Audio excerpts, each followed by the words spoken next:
welcome back to Classy Pitch. I'm Dr. H. Today we're going to talk about voicing on piano. As the more advanced you get, the more notes you will have to play in each hand. Unfortunately, not all the notes have the same importance. Some notes are the melodies, some notes have more supporting role as the harmony, and sometimes you will even get two melodies in one hand. How do you keep them from merging together into one big cloud of sound? That's the voicing that we're going to talk about today. Remember, the first time I was introduced to the concept of voicing was when I was 8. I was playing in a master class, and after I played, the teacher was like, which note of this chord is the most important? And of course, back then, I only cared about if I could play 3 notes together and correctly. Today, I'll be talking about 2 very basic voicing exercises. For the first exercise, let's use C major chord as an example. So, C, E, G. And I want you to use your first finger, third finger, and fifth finger.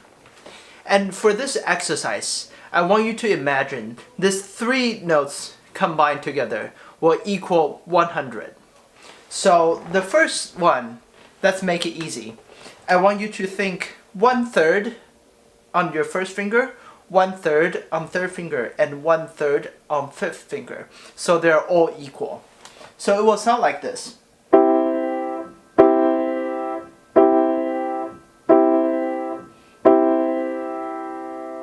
Not one single note stands out. Now let's change it up. Let's give your pinky a little bit more weight. So just to be clear, we're doing 25%, 25%, and then pinky has 50%, okay? So it will sound like this.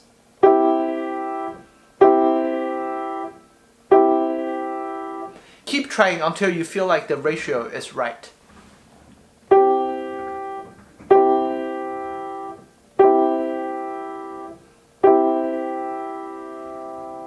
Now you're probably asking, how do I know if the ratio is right?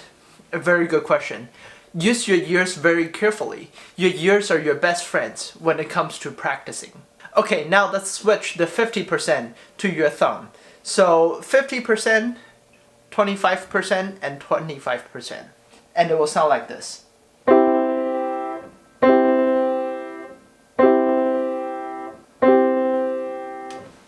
And you might feel like this first 2 exercises is pretty easy.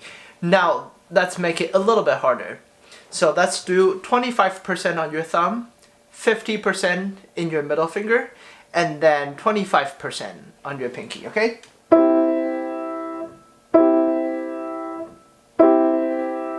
You can hear clearly the middle note, E, stands out. For this first part of the exercise, remember to keep your fingers on the keys. So you're not dropping your hands like this, you are playing directly on the keys. So you can feel the weight that it takes to play all these different ratios. Okay, continuing this exercise, let's go back to 25, 25, 50. And now we're going to do something different. Now lift your hand and imagine your first finger and your third finger, they're both made out of rubber, and your fifth finger is made out of wood.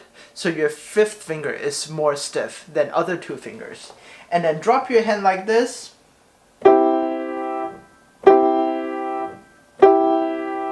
So your pinky will be more stiff than other fingers.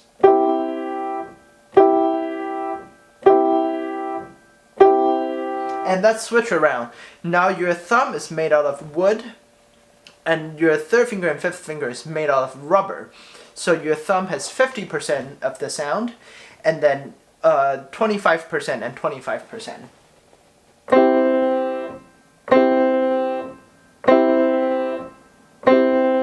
And now let's switch the 50% into the middle finger. So your middle finger is made out of wood, and the rest is rubber.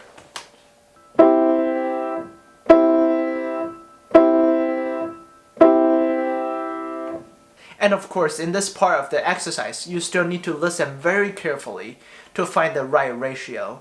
And you can switch around the ratio, like 10% on the thumb, 10% on the middle finger, and then you'll leave 80% with the pinky, and it will be like this.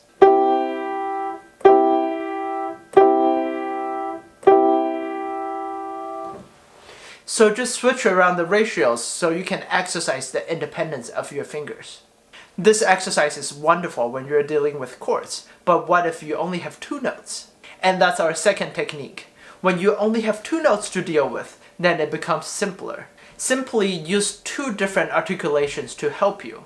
For example, in Sheep May Safely Grace by Bach, in the beginning, right hand, we have 2 notes. The top note is the melody, the bottom note is the harmony. So we're going to play the top melody line legato, then play the bottom harmonic line separated, like this. So the top line will be,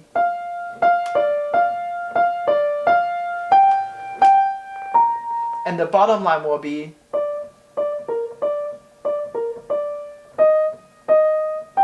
so when you put both together, it will sound like,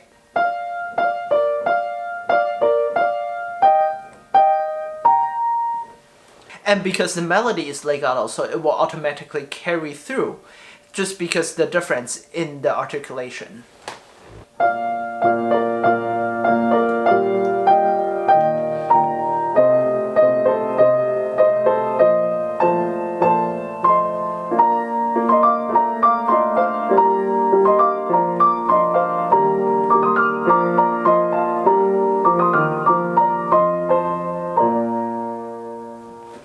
And if I play both the same articulation without differentiating the voicing, then it will sound like this.